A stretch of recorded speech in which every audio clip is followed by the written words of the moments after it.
2:38 de la tarde y recibimos en estudio a Jesús Piñero para hablar en esta ocasión del siglo XIX. ¿Fue solo oscuridad para Venezuela? ¿Cuáles son las luces que han pasado quizás desapercibidas en el relato que todos tenemos del siglo XIX? Bienvenido, Jesús, un gusto conversar contigo como siempre. Gracias, Lila, gracias, profe. Sí. Sí, bueno, el relato historiográfico sobre el siglo XIX de alguna manera ha sido bastante oscuro. Se ha vendido como un siglo lleno de guerras, de montoneras, de revoluciones, e incluso Manuel Caballero, mi historiador favorito, lo calificó como el siglo de la guerra, porque el siglo XX era el siglo de la paz. Sin embargo, en el siglo XIX hubo esfuerzos por construir una república civil. Tuvimos esa primera presidencia civil después de la independencia, que fue la de José María Vargas. Tuvimos documentos importantes como el Tratado de Coche, o sea, la primera vez que los venezolanos se sientan y toman decisiones, o sea, que no pase sencillamente por sacarse las tripas, como dice Caballero, o el Decreto de Garantías de 1863. Sí, y tuvimos un episodio muy curioso, un general republicano como José Antonio Páez, que Santiago Mariño y José Tadeo Monagas le dan un golpe de estado al doctor Vargas, y Páez restituye en el poder al doctor Vargas. Así es. Portándose como un verdadero republicano, cosa que sí, Mariño y Monagas no estaban haciendo. Exactamente. Yo creo que ese relato del siglo XIX como un siglo oscuro de guerras, obviamente no faltan razones, ¿no? El asalto al Congreso de 1848, luego la guerra civil o la guerra larga, o sea, la guerra federal, luego, por supuesto, el poder de los caudillos centralistas como Guzmán. Pero sí hubo esfuerzos. Aparte de estos dos documentos que había comentado, está también el Decreto de Instrucción Pública Gratuita y Obligatoria. De Guzmán, que pone Guzmán, pero... Y las primeras elecciones directas. Exactamente, que se tienden a confundir con las del 45 y no, ya los venezolanos habían alcanzado ese derecho. Ahora, sí. Jesús, ¿cómo nos ponen esos eventos que quizás pasan desapercibidos en el relato que tenemos del siglo XIX en comparación con otros países de la región? Bueno, es un siglo bastante oscuro para la región, o sea, Latinoamérica, sí, América hispana, Latinoamérica vive procesos similares en ese momento. De hecho, hay historiadores que lo han calificado, o sea, o que lo han estructurado por las mismas etapas.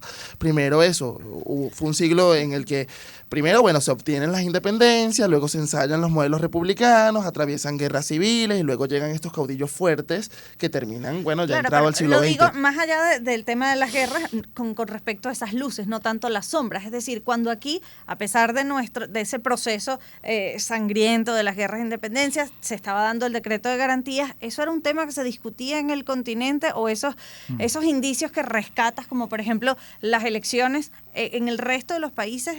¿Estaban en esas discusiones? Era una bandera que estaban persiguiendo y que estaban, porque porque a pesar de que fue un siglo lleno de guerras y de caudillos, todos se identificaban con la república, con el federalismo. Entonces eran banderas, pero eran banderas que al llevar a la práctica sencillamente se perdían porque... O vivían, porque por ejemplo en Colombia, que tuvo miles de guerras en el siglo XIX, cada 4 años votaban. Exactamente. En medio de la guerra votaban.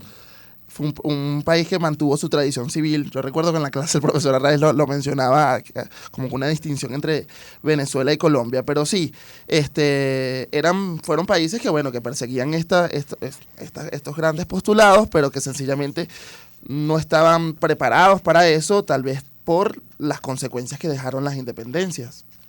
Bueno, y porque era un proyecto nuevo, unas repúblicas nuevas para ellos. Ellos venían de 3 siglos de imperio español. Exactamente, también. ¿Y qué figuras rescatan de esas luces del siglo XIX en nuestro país? Además de Vargas. Bueno, Manuel Felipe de Tovar, por ejemplo, es el primer presidente electo de forma directa. Creo que es un hombre importante. Pedro Gual es un hombre muy importante en el siglo XIX. Tomás Lander. Fermín Toro. Julián Biso. Sí. Laureano Villanueva. E incluso, aparte, estos no son civiles, pero Joaquín Crespo me parece, o Guzmán Blanco. Y Guzmán Blanco. Claro. con sus luces y con sus sombras. Sí. Porque bueno, por un lado hizo la educación pública gratuita y obligatoria, pero por el otro también decretó el voto firmado. Y Carlos Sublet, un hombre Y muy Carlos valioso, Sublet, sí. muy valioso, Es quizás verdad. de los más valiosos Sí. de los generales. Falcón, yo destacaría Falcón. También. Pero quizás como la sangre es escandalosa y ese es el relato que se ha construido del siglo XIX, también estas otras figuras tienen quizás un rol secundario en el imaginario de los venezolanos. Se habla poco de estos venezolanos Estos a los que ustedes han civiles, hecho claro. referencia, de Sí. estos Santos civiles Michelena. y mucho de las campañas bélicas. Sí, y de hecho hay presidentes de la historia de Venezuela del siglo XIX que pasan desapercibidos porque la atención la concentran estos grandes 4 reyes de la baraja, creo que fue Lo de Herrera Luque, sí. Herrera Luque, sí. Pero por ejemplo, Cristóbal Rojas, Sí. Tú Tú dices el pintor. El pintor, perdón, el que fundó la Cristóbal- Academia Nacional de la Historia. Cristóbal Mendoza. No, pero el otro era Rojas. Ah, ya. Eh, Juan Pablo Rojas Juan Paul. Pablo Rojas Paul, yo siempre los confundo. Está también Raimundo Andueza Palacios. Sí. O sea, hay presidentes que tú le mencionas, no, mira, él fue presidente de Venezuela. Ah, sí, ¿en qué momento? Claro. Sí. Y bueno, y Tobar Sin duda. también. Y Tobar. Igual Sí. también lo fue. Sí. Y fíjate, hay un libro muy importante sobre este periodo que se llama Los días de la ira, de Antonio Arraiz. Él contabiliza 39 revoluciones y guerras entre 1830 y 1899. Tú imaginas. O sea, en 70 años, 39 alzamientos militares, es decir, un promedio de un alzamiento cada año y medio. O sea que la fama de un siglo caótico, guerrillero, la tiene bien ganada. Absolutamente. Claro. Sí. No es en vano. Sí,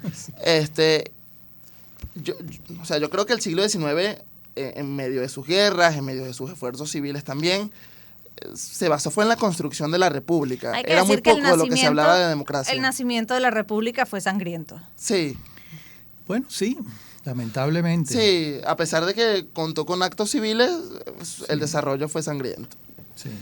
Aunque hay un periodo de relativa paz entre 1830 y 1847, esos 17 años de Páez y Sublet y con Vargas en el medio, que el crecimiento económico fue muy grande. Sí, muy grande. y ahí está la ley de libertad de contrato, la ley de Que fue libertad lo- de cultos. Que fue lo que permitió el desarrollo Sí. del país, ¿no? O sea, ahí había un proyecto de país, de hecho un proyecto liberal. Totalmente.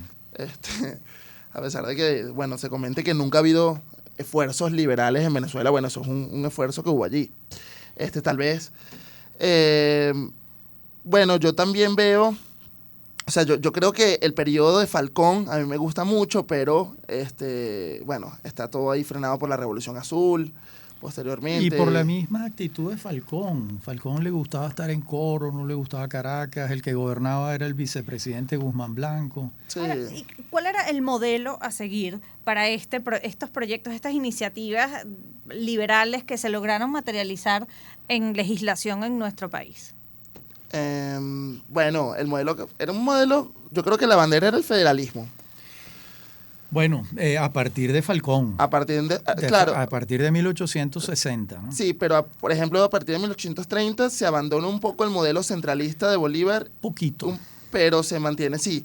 O sea, esa autonomía la alcanza en 1864 Sí. con la Constitución, pero yo creo que sí. Y además que era otra bandera, pudo haber sido el liberalismo también, el federalismo, el liberalismo, el republicanismo. Y lo que preguntaba Lila antes, si esto tenía similitudes en América Latina, sí, una similitud muy curiosa. Todos los partidos en América Latina eran el Partido Conservador y el Partido Liberal. En todas partes. Y cuando tú vas a ver cuáles son las diferencias, Jesús, ¿cuáles son las diferencias entre el Partido Conservador y el Liberal? Sí, y además son Mínimas. sí, y que hoy tal vez lo que pudiéramos entender como liberal en el presente era conservador en la época en muchos aspectos. Claro. Porque Páez está dentro del Partido Conservador y era un hombre liberal en su gobierno, en sus 2 gobiernos antes del. Yo creo de que la guerra. distinción está en la relación con la Iglesia Católica. Los partidos conservadores eran los partidos cercanos a la Iglesia Católica. ¿Eso quiere decir que los partidos liberales eran ateos? No, pero no eran tan cercanos a Claro, los curas. y sin embargo, porque la ley de libertad de culto en Venezuela era de 1834 y Páez está gobernando. Sí, y Páez se enguerrilló con mucho con la iglesia también. También. Es que el caso venezolano parecería excepcional Sí. con relación a eso. Porque Bueno, porque en Venezuela pesaba poco la Iglesia Católica. en el siglo XIX. Exactamente.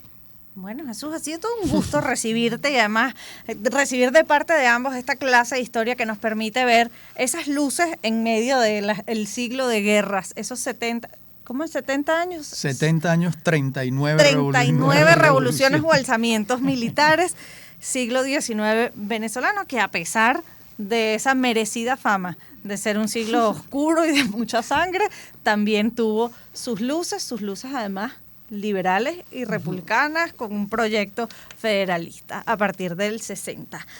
Pero ya ha llegado el momento de despedir este programa y decirles buenas tardes para los que queda del resto de la tarde. Sí, ¿y quién estuvo en la producción? Catherine Lila? Castillo. Y en el control técnico, Jeremy Oviedo. Y en la coordinación de producción, María Gabriela Ordaz y Thaís Morales. Jefatura de producción, Darklin Rodríguez. En la gerencia, Michelle de Sousa.